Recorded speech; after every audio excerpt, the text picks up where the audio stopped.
it's not really a use case, of course, for Samsung. My use case is to make sure that this functionality is adopted by as many potential customers as possible, right? It's a cool technology. So I want to talk a little bit about how the open ecosystem can make sure to be as good as possible. So everyone aligns and that everything, just works. So I think one of the things that needs to be solved, and that's not entirely clear at this moment, is how we actually integrate running this migration and executing these commands from the host to the device. So normally when we attach a PCI device and put it into a virtual machine or some kind of user space process, we use on Linux something like VFIO. So the VFIO API gives us something what we call full function pass-through, which means that the process in user space takes complete control over this device. So one way, or one thing that the VFIO API actually supports is that it has a set of mechanisms for supporting migration in a general manner. The problem with that interface as it is right now is that it basically can only transfer a certain state. So it fits very well with the case where you only need to copy, say, the state of the IO queues and the state of the controller. But at the moment, when you also need to copy namespace data, you can run into potential issues with this API, because who is the data mover? As Mike explained, it's outside of scope for the spec who's actually moving the data between the namespaces. Like someone has to read it from the namespace and actually copy it somewhere. And, you might not want the kernel to take those,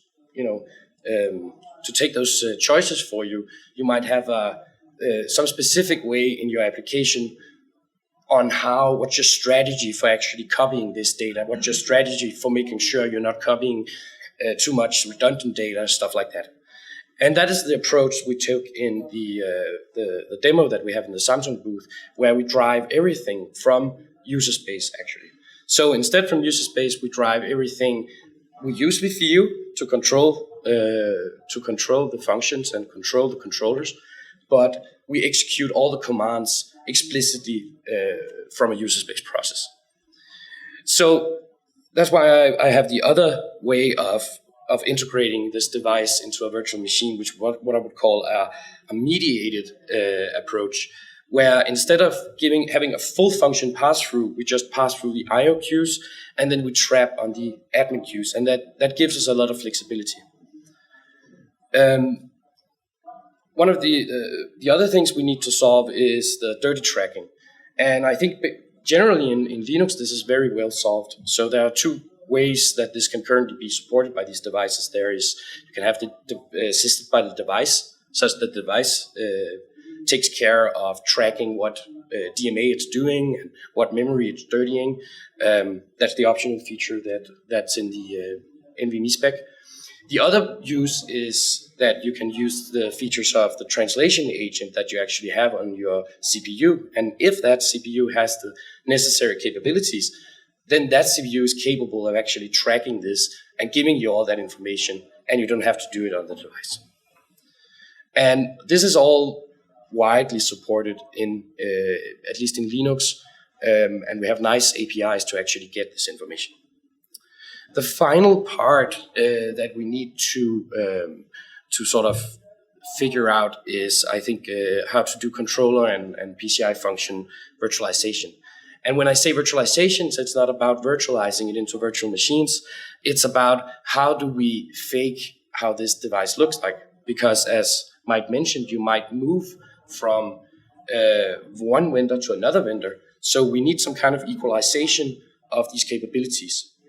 And you can put this into the device, and the device will do all this heavy lifting for you.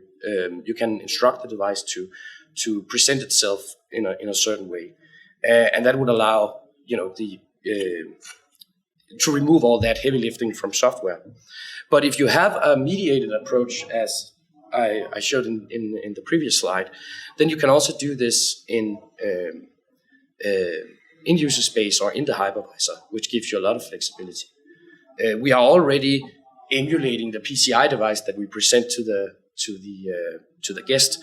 So figuring out what's the best approach here, and I think for a lot of these cases, and even how do we connect it to the host, how do we execute the commands, how do we do this equalization of capabilities, I think we will get to a point where both options can exist. The spec already makes it optional, some features, and so you can sort of mix and match in what matches your use case. But I think that's what I wanted to bring up as opinions, and then I hope we can have some discussions about those approaches. Thanks.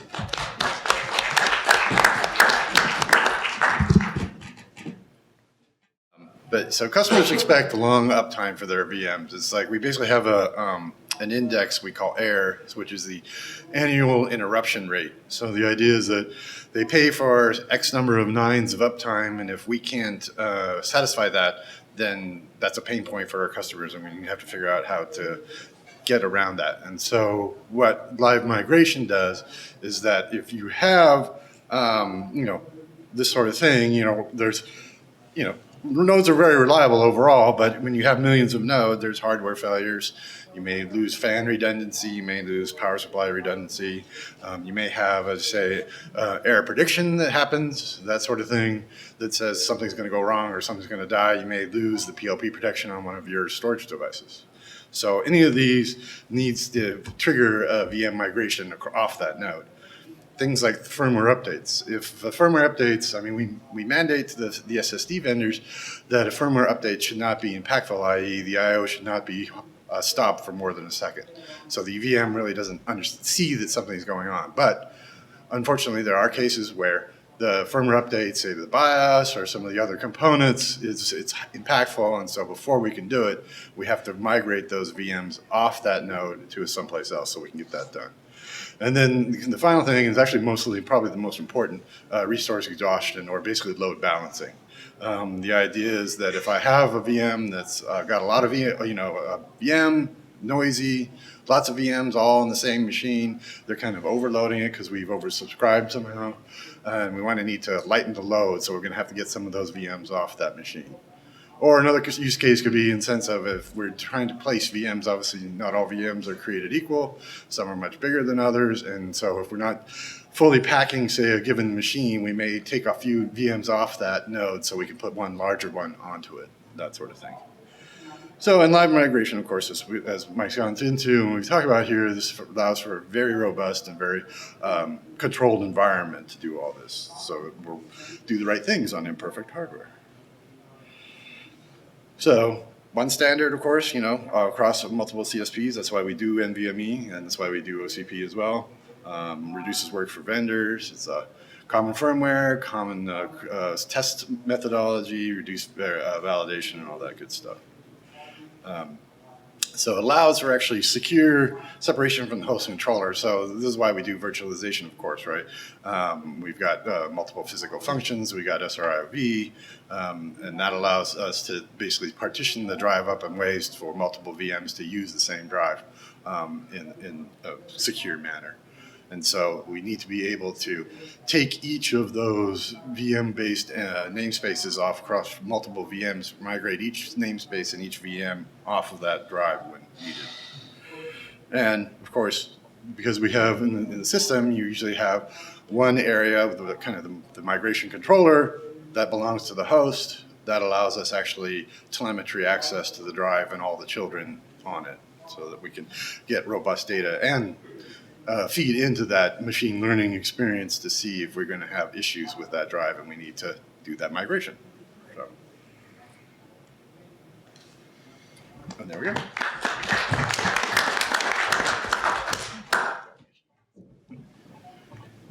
So now that you're sold on virtualization and live migration, thanks to our colleagues, I'm just going to present the use case that Google has in this area, our journey, how we got here, and also what is the path forward that we see for us and for the industry and how we can collaborate.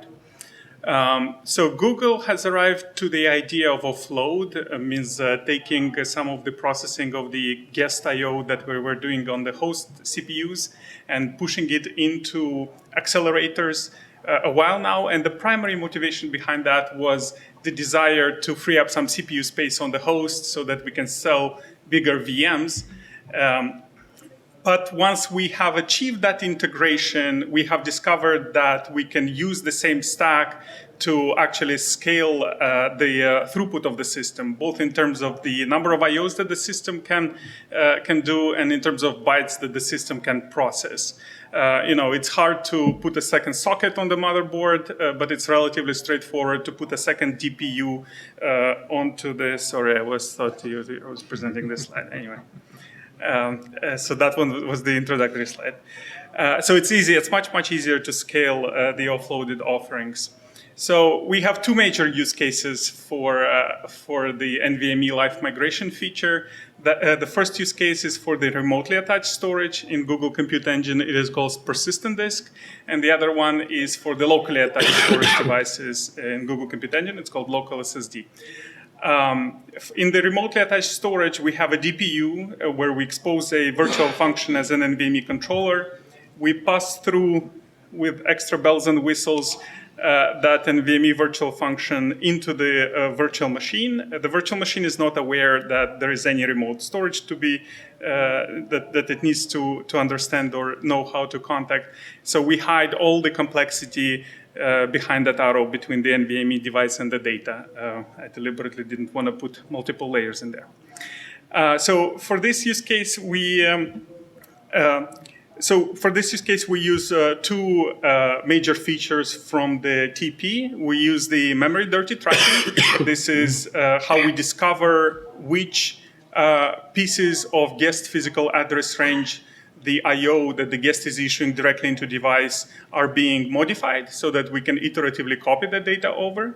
And then we use the state migration feature, so the pause, extract controller state, inject controller state on the target, and resume the virtual machine on the target side. The second use case is the local storage device. And the work on both the remotely attached storage device and locally attached storage device started around the same time within Google. And as it usually happens, when you get two engineers into the same room and you ask them to come up with a solution, you end up with three different solutions.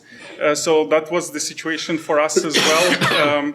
We ended up designing controllers that are achieving the same functionality in a similar but not identical way, right? And us, as the integration points between the virtual machine and the hardware, we had to resolve those discrepancies and understand the difference in the contracts. Thanks to Mike, we discovered that other hyperscalers are doing the same work and actually came up with similar but not identical solutions to the same problem. So Mike and others got us in a room together and said, why don't you guys figure it out what exactly you want, what the contract would be, teach the ecosystem and the industry, and then you don't have to invest as much into the designing and integrating with these features. Side note, this work restored some of my faith in humanity. The fact that such a diverse group of people could get together and agree on stuff, and there was absolutely no bickering at any point in this work. I have faith in us. Okay, so going forward, just one second. On this slide, we have additional feature that we're using from TP4159. That's the data migration. So data migration is very similar to the memory migration. It's just regarding discovering the modified blocks in the LBA space. I want to mention that inside this TP, I think there is a gem, and Mike mentioned it. It's called controller data queue. I do highly advise you to go and read into the controller data queue, if not the whole thing, because controller data queue provides a high bandwidth communication channel that is initiated by the controller, right? So this is a sync event request plus plus. It allows it's very similar to the completion queue, but it allows you to have. So right now we're using it only for LBA dirty tracking, but I do envision that we're going to be using it for other features where the controller needs to communicate data to the host and the virtual machine. Okie dokie. Future. I had 15 bullet points. They forced me to cut it down to 5. It's in the backup slides. I don't know if we're going to get the raw slides, but it's right there. It's the only backup slide. For Google industry alignment, this is the areas that we think we're going to try and invest in the future to expand the scope of this and make it easier for us to integrate with the hardware. Controller presentation, there was a presentation previously where people asked, hey, are you going to support live migrating from one vendor to the other vendor? And the answer to that is yes, but. So this is handling the but side, where we need to make sure that from the guest point of view, nothing changes in the way the controller behaves, in particular on the admin queue. Lee has a TP4159 We are going to co-sponsor that, and maybe we're going to propose something else in addition to that. Antagonist and untrusted workload isolation. This is a big thing, and I'm very happy to present this to this audience. What we discovered is that vendors are pretty good at making happy path work, well-behaved drivers work, but we live in a different world where we have to deal with antagonistic workloads that are misbehaving, and we have to protect the host, protect ourselves, and protect other customers that are residing on the same host from noisy neighbors. Malicious non-compliant behavior should not bring down your PCIe bus, and we have had instances of that, several of them. And noisy neighbors should not impact well-behaved workloads that are sharing the same hardware. Debuggability and telemetry, 9 out of 10 escalations that come to the dev team, so this is after many layers of filtering, are actually due to workloads being misconfigured. We want to have the ability to have a clear view into what the customer workload was attempting to do, such that we can provide recommendations how to improve the workload and improve the performance on our offering. Root of trust and encryption, this is covered by OCP lock and Calyptra. Left shift, reduce time to market, reduce iterations, expose requirements, and validation. This can be a 1-hour talk all by itself, but this is kind of the major goal for us. We don't want to design our own spec, underinvest into the design, provide the spec, wait for a year, receive an implementation. The implementation is not correct as we thought it would be, because there were some assumptions baked in that were not explicitly spelled out around the error cases and status codes and whatnot.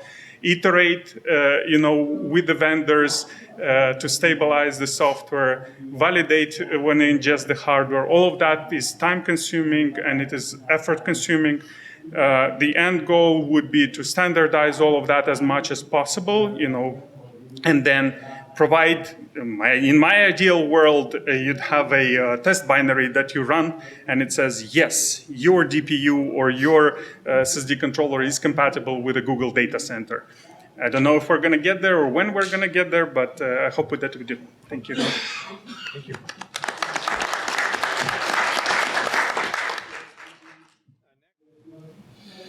So our use case is mainly to create open source solution with the VFIO live migration infrastructure that we have built in the Linux kernel.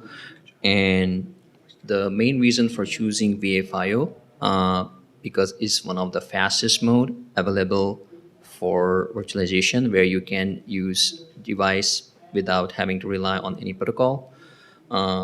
It also allows you to reduce latency significantly.